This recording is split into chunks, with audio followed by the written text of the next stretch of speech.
अब हम जो नेक्स्ट टॉपिक देखते हैं दैट इज़ आपका सॉलिड, लिक्विड और गैस। इन तीन में हम अपने मैटर को क्या करते हैं, डिवाइड कर देते हैं। हम बोलते हैं, वैसे तो और फॉर्म भी होती हैं इसकी, लेकिन आपके सिलेबस में सिर्फ सॉलिड, लिक्विड और गैस में से डिवाइड किया गया है। अब सॉलिड, लिक्विड, गैस में कैसे देखिए, सॉलिड की अगर बात करें, एग्जांपल देखो तो सॉलिड का क्या हो सकता है आपका पत्थर, लिक्विड क्या आपका सिंपली पानी, गैस क्या आपकी नाइट्रोजन, क्लोरीन, हवा, ये सब क्या आपकी गैसियस फॉर्म है।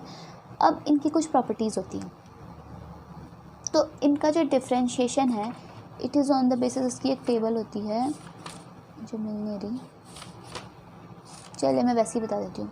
सबसे पहले मैं इसकी बात करती हूँ शेप पे। शेप तो आपने देखा होगा सॉलिड का क्या होता है, फिक्स शेप होता है और साइज होता है ना। जैसे ईंट है तो ईंट का वही साइज़ रहेगा, अगर मैं पकड़ूं या कोई और लड़की पकड़े, ठीक है, साइज़ वही रहेगा।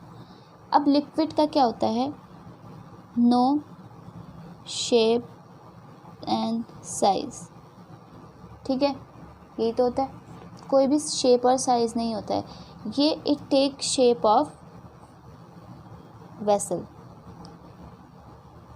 ये उसी वेसल की शेप ले लेता है जिसमें हम इसे पोर करते हैं। आप इसे मग में पोर करिए, मग का शेप ले लेगा, आप इसे किसी भी चीज़ में रखिए उसका शेप ले लेगा जिसमें आप इसे पोर करेंगे। गैसेस का भी क्या होता है, नो शेप एंड साइज। हम देखा कोई नाइट्रोजन गैस ट्रायंगुलर दिखती है क्योंकि होता ही नहीं साइज। अब होता है packing, packing of particle. Packing of particle का मतलब होता है आपका सिंपली स्पेसिंग से, किससे मतलब हो गया इसका, स्पेसिंग से। मेरी राइटिंग बहुत ख़राब है। तो सॉलिड्स में जो इसके मॉलिक्यूल जो एटम्स होते हैं वो बहुत पास पास होते हैं, ऐसा नहीं स्पेस नहीं होता, ठीक है। वो डायग्राम लोग बना देते हैं ना कतई बिना स्पेस वाला, वो गलत होता है, तो ऐसा डायग्राम बना देती हूँ, ठीक है। मतलब बहुत कम स्पेस होता है, ठीक है, बहुत कम स्पेस इसके बीच छूटा रहता है, ठीक है। और अगर मैं वहीं लिक्विड्स की बात करूँ तो लिक्विड्स में क्या रहेगा, थोड़ा और गैप बढ़ जाएगा, ठीक है। और उसके बाद गैस, ऐसे। अब तुम लोगों से बोलती हूँ मुझे फेंको इनके अंदर, पहली बार इसके अंदर जाना है मुझे, दूसरी बार इसके, तीसरी बार इसके, तो उसमें क्या होता है, अगर मैं इसके अंदर जाऊँगी तो मुझे मेरे साइज़ को घुसने के लिए उतना ही इन्हें डिस्प्लेस इधर उधर किनारे करना पड़ेगा, तभी तो मैं उसके अंदर घुस पाऊँगी। लेकिन मैं यहाँ जैसे ही गिरूँगी माथा फूटेगा, मैं मर जाऊँगी। क्यों? क्योंकि स्पेस ही नहीं है अंदर मेरे साइज़ के लिए जितना अंदर जाने के लिए। लेकिन अगर मैं इसके ऊपर पानी डालते रहूँ तो आपने देखा होगा बरसात में जो पत्थर होता है वो आपका कैसा होता है, गीला गीला सा हो जाता है, जैसा लगता है अंदर पानी भर गया है। क्यों? क्योंकि इसके अंदर पानी जाने जितना स्पेस है लेकिन मेरे जाने जितना स्पेस नहीं है। उसके बाद आता है पानी। आप मुझे नदी में फेंकोगे तो मैं आराम से चले जाऊँगी। क्यों? क्योंकि नदी में घुसने लायक मेरे में इस पानी में स्पेस है, ठीक है। उसके बाद अगर गैस में डालोगे इस तरीके से तो मैं उसमें भी चली जाऊँगी, क्योंकि क्या है, गैस तो वैसे ही दूर दूर है। तो यानी कौन कितना क्लोज है, किसका इंटरमॉलिक्यूलर स्पेस बोलते हैं इसे, दो मॉलिक्यूल के बीच का स्पेस तो इंटरमॉलिक्यूलर स्पेस।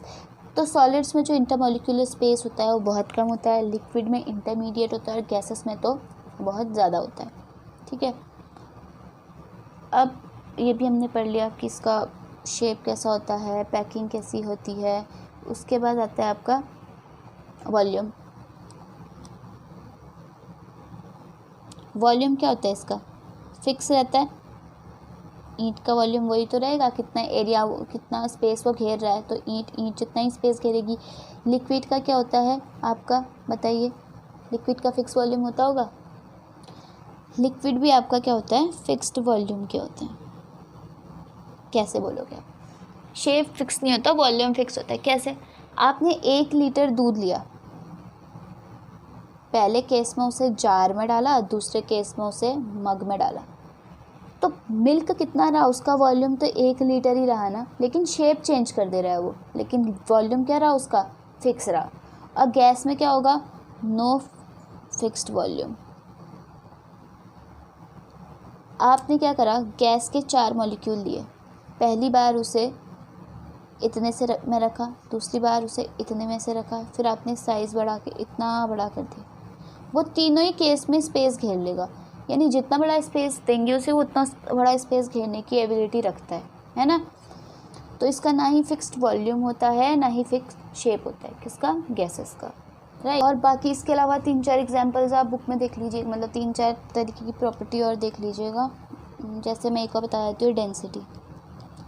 सॉलिड्स की डेंसिटी मैक्सिमम होती है, इसकी इंटरमीडिएट और इसकी लीस्ट, ठीक है। डेंसिटी क्या होती है, मास अपॉन वॉल्यूम, ठीक है। अब इसमें भी कैसे, मैं आपसे बोलूँ मुझे 10 ग्राम का पत्थर मारो और मुझे 10 ग्राम का पानी मारो और 10 ग्राम का गैस मारो मेरे ऊपर, तो आप मुझे बताओ किससे मुझे चोट ज़्यादा लगेगी, इस 10 ग्राम के पत्थर से ना। क्यों, क्योंकि वो सॉलिड है, उसके मॉलिक्यूल्स आपस में इतने ज़्यादा पास हैं कि वो मेरे ऊपर एक साथ आके गिरेंगे, यानी डिस्प्लेस नहीं होंगे, सब के सब एक साथ मुझ पे गिरेंगे। पानी जैसे आप होली में पानी फेंकते हैं इसके ऊपर, एक बाल्टी भर पानी बेहोश हो जाता है सामने वाला, नहीं, क्योंकि पानी उससे क्या हो जाता है, डिस्प्लेस हो जाता है।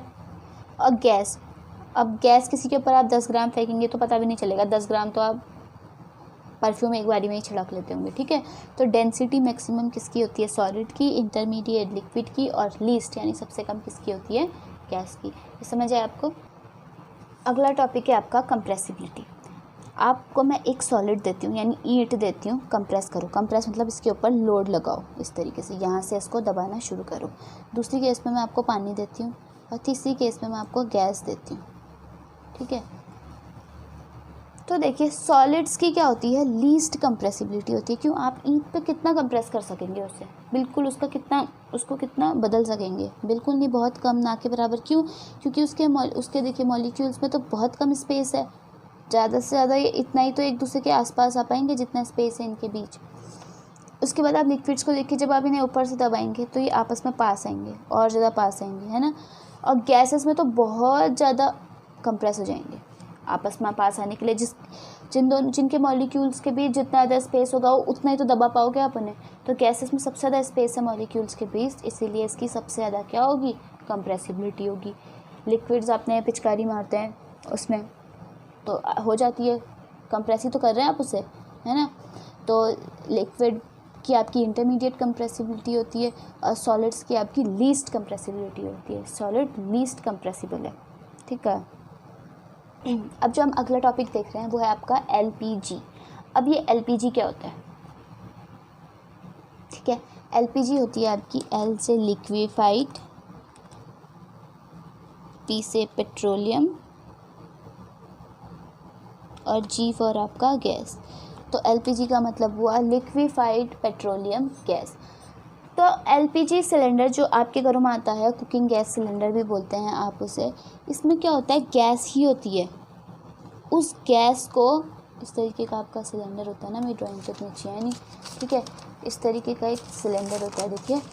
तो इसमें क्या होता है, आपका जो लिक्विड होता है, जो गैस होती है, उसको इतना कंप्रेस किया जाता है कि उसे लिक्विफाई कर दिया जाता है, एकदम लिक्विड स्टेट में यहाँ पे होती है। LPG सिलेंडर के अंदर आपसे पूछेंगे कि किस फॉर्म में होती है गैस, तो वो लिक्विड स्टेट में पहुँच जाती है, हम उसे इतना कंप्रेस करते हैं, ठीक है। अब तो आपसे अगर पूछे तो क्या होता है, इसमें लिखना, it contain gas in liquefied form because of applying high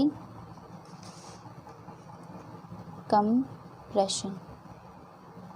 बहुत ज़्यादा कंप्रेशन का मतलब होता है, देखिए इस तरीके से, देखिए मेरे हाथ को, इस तरीके से आपस में स्पेस को कम करना कंप्रेशन होता है, ठीक है। और इस तरीके से किसी चीज़ को खींच के एक दूसरे से दूर ले जाना कॉल्ड टेंशन, ठीक है। तो इसी तरीके से गैस को इस तरीके से एक वेसल के अंदर रखते हैं और उसे आराम से इस तरीके से प्रेस कर देते हैं, तो इनके बीच का स्पेस ख़त्म हो जाता है और ये आपस में जुड़ जाते हैं और क्या हो जाते हैं, लिक्विफाई हो जाते हैं, यानी लिक्विड फॉर्म में आ जाते हैं, ठीक हो गया। अब हम देखते हैं diffusion and kinetic energy. Diffusion तो मैंने आपका बताया था कि कोई भी चीज़ का हाई कंसंट्रेशन से लो कंसंट्रेशन की तरफ अगर मूवमेंट होता है उसे हम क्या बोलेंगे, डिफ्यूजन बोलेंगे। अब इसका टेम्परेचर के साथ कुछ रिलेशन होता है, देखिए कैसे।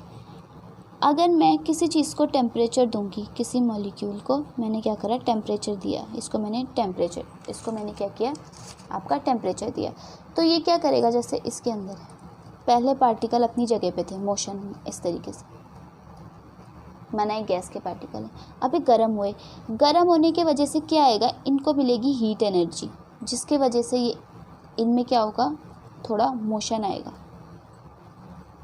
यानी ये थोड़ा एक्सपैंड होंगे, और ठीक है, हीट एनर्जी मिलेगी, क्या करेंगे, एक्सपैंड होंगे, जिसकी वजह से इनमें क्या आएगा, मोशन आएगा, और मोशन की वजह से जो भी एनर्जी आती है उसे हम काइनेटिक एनर्जी बोलते हैं। यानी किसी चीज़ के मूवमेंट की वजह से अगर एनर्जी आएगी तो उसे मोशन बोलेंगे। आप पतीले में पानी गर्म करने रखते हैं, है ना, तो थोड़ी बाद आप देखते हैं पानी की मूवमेंट होने लगती है, तो वो क्या है, काइनेटिक एनर्जी मिल गई है उसे। हीट एनर्जी किस में चेंज हुई, काइनेटिक एनर्जी में, ठीक है, इस तरीके से मूवमेंट करते हैं। तो किसी भी मॉलिक्यूल का जब मूवमेंट होता है तो स्पीड यानी मूवमेंट की वजह से जो भी एनर्जी डेवलप्ड होती है उसे हम काइनेटिक एनर्जी बोलते हैं। और रुकी हुई चीज़ में हमेशा, अगर मैं आपसे बोलूँ एक रुके हुए पानी में कैसी एनर्जी होगी, तो उसमें आप बोलेंगे पोटेंशियल एनर्जी होगी, रुकने की वजह से एनर्जी होती है उसे पोटेंशियल एनर्जी बोलते हैं।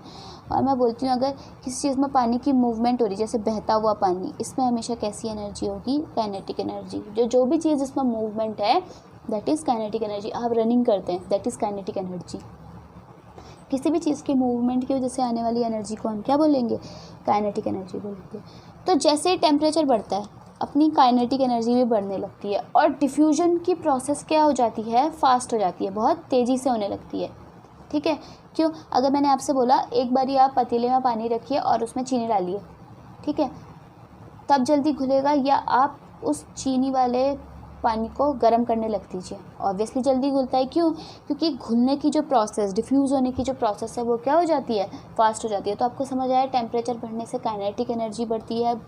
काइनेटिक एनर्जी क्यों बढ़ी, क्योंकि मूवमेंट बढ़ा, किन का, पार्टिकल्स का मूवमेंट बढ़ा, एटम्स मॉलिक्यूल्स का मूवमेंट बढ़ा, जिसकी वजह से काइनेटिक एनर्जी बढ़ गई। काइनेटिक एनर्जी बढ़ने के वजह से डिफ्यूजन की प्रोसेस क्या हो जाती है, फास्ट हो जाती है। डिफ्यूजन के कुछ और एग्जांपल ले लीजिए, जैसे आपके घर में खाना बनता है तो खुशबू आनी शुरू होती है, क्यों, वो क्या है, डिफ्यूजन का, तो डिफ्यूजन ही तो है, हाई कंसनट्रेशन से लो कंसनट्रेशन की तरफ मूवमेंट हो रहा।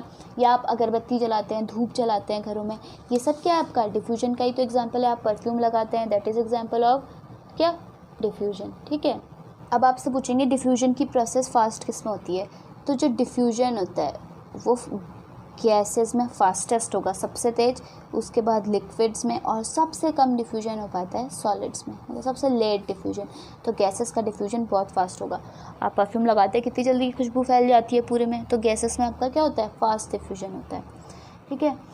अब आपका अगर मैं बोलूँ डिफ्यूजन के बारे में और क्या बताना होता है, तो देखिए अगर आपसे पूछूँ कि एक्वेटिक लाइफ कैसे ज़िंदा रहती है, पता है आपको, जो नदियों के अंदर या समुद्रों के अंदर जानवर होते हैं वो कैसे ज़िंदा रहते हैं, क्योंकि जो ऑक्सीजन होती है इस पानी के अंदर डायरेक्टली नहीं जाती, वो इसके अंदर डिफ्यूज़ होती है, यानी इसके अंदर डिफ्यूज़ होती है, और उसी डिफ्यूज्ड ऑक्सीजन को कौन लेते हैं, हमारे मछली वगैरह, ठीक है, ये इसी डिफ्यूज्ड ऑक्सीजन को लेते हैं। डायरेक्ट ऑक्सीजन नहीं ले पाते, आपने देखा होगा मछली को पानी से बाहर निकाल दो मर जाती है, ले सकती थी ऑक्सीजन लेकिन वो नहीं ले पाती, वो जो इस पानी में घुली हुई ऑक्सीजन है उसी को ले सकती है, डायरेक्ट ऑक्सीजन के लिए उसके फेफड़े नहीं बने हुए हैं, ठीक है, गिल्स। तो ये क्या करते हैं, डिफ्यूज्ड ऑक्सीजन की वजह से क्या है, एक्वेटिक लाइफ है। अगर ऑक्सीजन डिफ्यूज़ नहीं हो पाती पानी के अंदर तो एक्वेटिक लाइफ भी हमारी नहीं हो पाती। तो यहाँ क्या था, ऑक्सीजन के जो एक्स्ट्रा मॉलिक्यूल्स थे वो कहाँ डिफ्यूज़ होना शुरू करे, higher concentration to lower concentration, इधर की तरफ मूव करने लगे। तो आई थिंक आपको ये भी समझ आया होगी डिफ्यूजन की पूरी प्रोसेस। अब अगला टॉपिक है आपका, हम पढ़ेंगे टेम्परेचर, ठीक है। इसमें पहला है, अगर आपसे पूछेंगे common unit of temperature, common क्यों, क्योंकि इसे हम डे टू डे कामों में इसी टेम्परेचर को नापते हैं। जैसे हम बोलते हैं आज टेम्परेचर इतना डिग्री सेल्सियस हो गया है ना, तो कॉमनली यूज जो आपकी यूनिट है that is degree Celsius. And आपकी जो एसआई यूनिट ऑफ टेम्परेचर है वो क्या है आपकी केल्विन, ठीक है। एसआई यूनिट ऑफ टेम्परेचर आपकी है केल्विन और कॉमन यूनिट ऑफ टेम्परेचर है आपकी डिग्री सेल्सियस। एसआई यूनिट को हम क्यों लेते हैं? देखिए एसआई यूनिट का मतलब ये स्टैंडर्ड यूनिट है। इसका मतलब दुनिया में अगर कहीं भी हम अमेरिका को बताएंगे हमारे वहाँ जितना टेम्परेचर है तो हम इस एसआई यूनिट में बताएंगे, ठीक है। या किसी को तो हमेशा यूनिवर्सली जो यूनिट अपनाई जाती है दैट इज़ एसआई यूनिट, और अपने वहाँ जो कॉमनली यूज़ की जाती है दैट इज़ क्या कॉमन यूनिट। क्या हमारे वहाँ क्या यूज़ करी जाती है टेम्परेचर के लिए? कॉमन यूनिट डिग्री सेल्सियस, और एसआई यूनिट क्या करी जाती है? इवन आपने देखा होगा जो आपके थर्मोमीटर्स होते हैं उसमें इसका यूज़ होता है, ठीक है। और बहुत सारी जगहों पे इसका यूज़ होता है। जैसे आप बोलते हैं पानी कितने डिग्री पे फ्रीज़ होता है? बचपन से पढ़ रहे हो, कितना? 0 डिग्री सेल्सियस।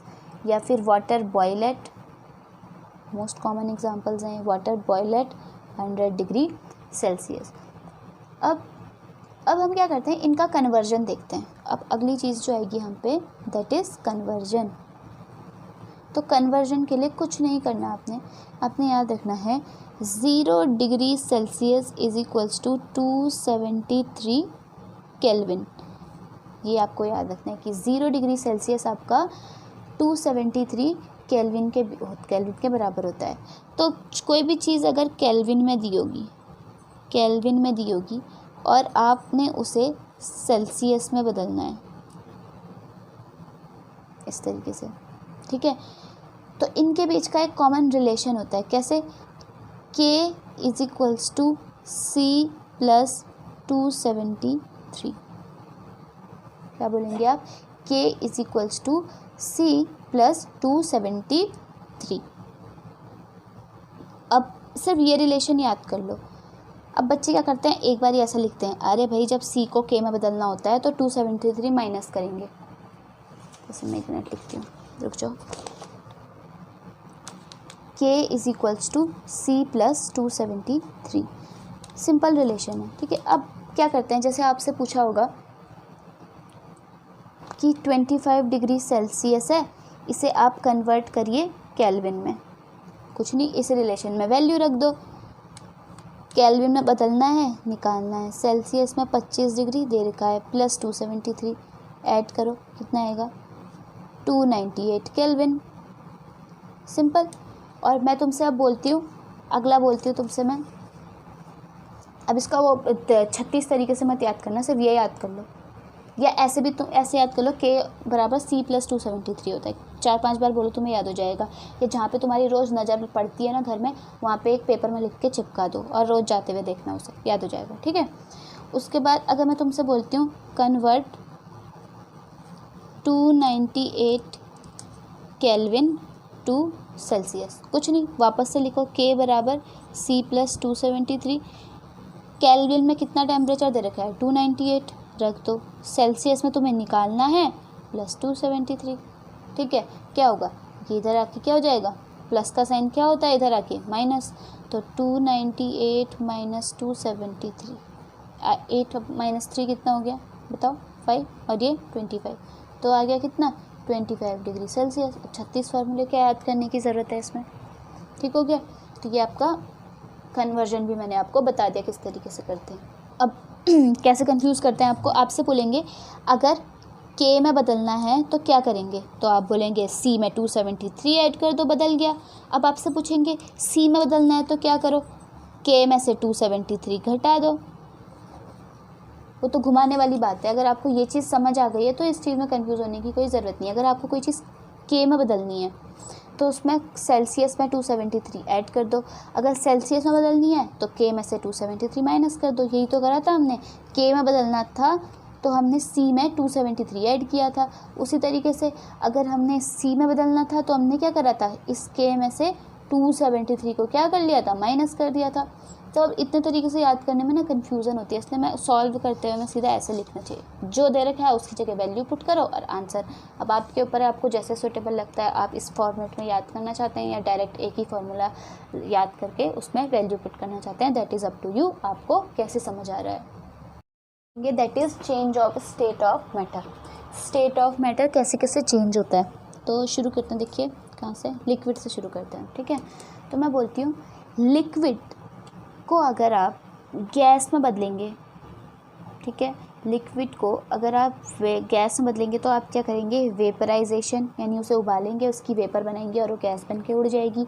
लेकिन गैस को अगर आप लिक्विड में बदलेंगे तो क्या करेंगे, आपने देखा होगा जब पानी का बर्तन उबल रहा होता है उसके बाद जब उसको आप बंद कर देते हैं गैस को, उसके ऊपर बर्तन रख दीजिए, थाली रख दीजिए, तो क्या होता है, उसके ऊपर सारी वेपर जमा हो जाती हैं और नीचे टपकने लगती हैं, तो दैट इज़ कंडेंसेशन, ठीक है। गैस ठंडी होकर क्या हो जाती है, वापस लिक्विड में बदलती है, उसको हम क्या बोलते हैं, कंडेंसेशन। उसी तरीके से लिक्विड को अगर सॉलिड में बदलना है तो इसका सॉलिडिफिकेशन होगा, और सॉलिड को अगर लिक्विड में बदलना है तो क्या करेंगे, फ्यूजन करेंगे, यानी आइस जो आपकी मेल्ट होकर वाटर बनती है दैट इज़ फ्यूजन। फ्यूजन मतलब टूटना उस चीज़ का, ठीक है। उसी तरीके से अगर सॉलिड को सीधा गैस में बदलना हो, मतलब सॉलिड आपका क्या होगा, अगर आपको आइस को वेपर गैस में बदलना होगा, क्या करेंगे, पहले आइस पिघलाएंगे, पानी बनेगा, पानी उबालेंगे, गैस बनेगी। लेकिन ऐसी प्रोसेस भी होती है जिसमें बीच में लिक्विड स्टेट आती ही नहीं है, दैट इज़ सब्लिमेशन। जैसे आपने कपूर की गोली जब रखते हैं तो सीधा सॉलिड से गैस बन जाती है, वो कभी भी लिक्विड फेज में नहीं आती। और इसी तरीके से गैस को सॉलिड में बदलना है तो हम क्या करते हैं, कंप्रेशन करते हैं। हमने पढ़ा था ना इसका एग्जांपल एलपीजी यानी लिक्विफाई पेट्रोलियम गैस, और सीएनजी क्या था हमारा, कंप्रेस्ड नेचुरल गैस, ठीक है। तो ये दोनों कैसे बने थे, ये इस गैस को हमने कंप्रेशन ही तो करा था, जिससे वो क्या हो गई थी, लिक्विफाई हो गई थी। और इतना कंप्रेस कर दो, बहुत कंप्रेशन कर दो कि वो सॉलिड बन जाए, तो इसका एग्जांपल होगा आपका ड्राई आइस।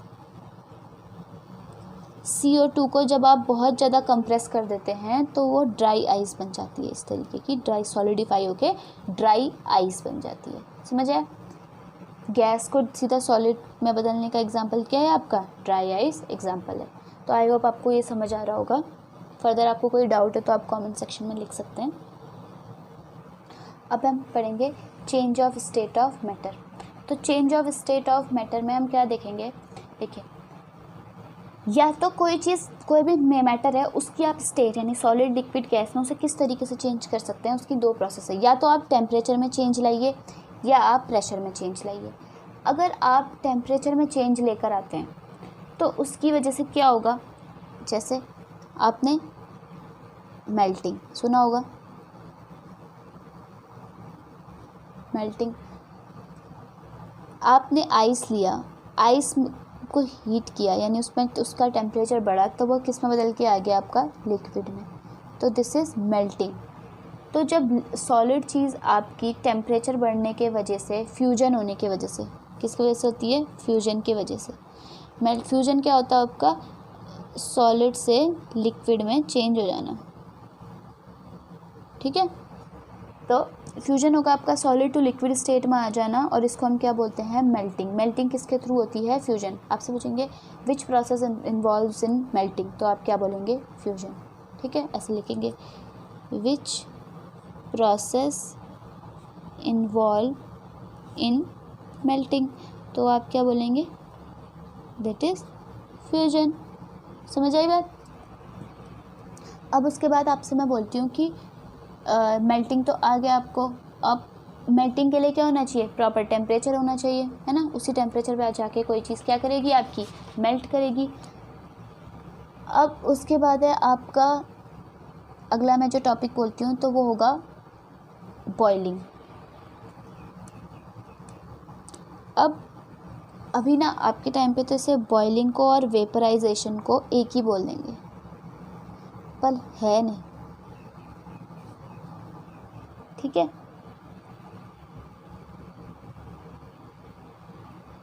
देखिए बॉइलिंग क्या होगा, सिंपली बॉइलिंग होता है पार्टिकल मूवमेंट, ठीक है। कैसे, देखें क्या होगा, जैसे ही आपने किसी लिक्विड को, माना ये मैंने एक लिक्विड लिया, लिक्विड के तौर पे आप वाटर ले लीजिए, मैंने यहाँ पे बर्नर जलाया यानी गैस जलाई और इसको टेम्परेचर दिया, टेम्परेचर की वजह से क्या होगा, इसमें मूवमेंट होगी, हमने क्या पढ़ा था, काइनेटिक एनर्जी आ जाती है, इस तरीके से मूवमेंट होगी। और एक टाइम आएगा जब ये मॉलिक्यूल वाटर की सरफेस को एस्केप कर जाएगा, यानी इसे छोड़ के उड़ जाएगा, भाप बन जाएगा और इसकी जो वाटर की सरफेस है इसे छोड़कर यहाँ पहुँच जाएगा, यानी एस्केप कर जाएगा इसके कांटेक्ट एरिया से। तो इसे हम क्या बोलेंगे? वेपराइजेशन। ठीक है। और ये क्या होगा, कहाँ पे होगा? एटमॉस्फेरिक प्रेशर पे। हमेशा एटमॉस्फेरिक प्रेशर की बात कर रहे हैं। अगर आप एटमॉस्फेरिक प्रेशर की बात नहीं करेंगे, प्रेशर को आप एब्रप्टली चेंज करेंगे, तो बॉइलिंग की प्रोसेस क्या हो जाती है? फास्ट या स्लो अपने हिसाब से कर सकते हैं। लेकिन हम बोलेंगे कि एटमॉस्फेरिक प्रेशर पे जब भी किसी चीज़ को हीट अप किया जाता है, उसको काइनेटिक एनर्जी प्रोवाइड करी जाती है, तो उसके वजह से उसमें क्या होता है? मूवमेंट ऑफ पार्टिकल होता है और उसको इतनी काइनेटिक एनर्जी मिल जाती है कि वो इस सरफेस को छोड़ के उड़ जाए। समझ आए? क्या होगा? गर्मी दी, गर्मी से पानी के मॉलिक्यूल्स आपस में टकराए, एक टाइम पे उसके पास इतनी एनर्जी आ गई कि उसने वाटर की सरफेस को छोड़ के वो उड़ जाता है, नहीं चला जाता है। और किस फॉर्म में आ जाता है? गैसियस फॉर्म में। तो इट इज़ कॉल्ड क्या? वेपराइजेशन। अब जैसे मैं आपसे पूछूं वाटर का बॉइलिंग पॉइंट कितना होता है, तो हमारा पता है वाटर का बॉइलिंग पॉइंट कितना होता है? 100 डिग्री सेल्सियस पे वाटर बॉयल हो जाता है ना।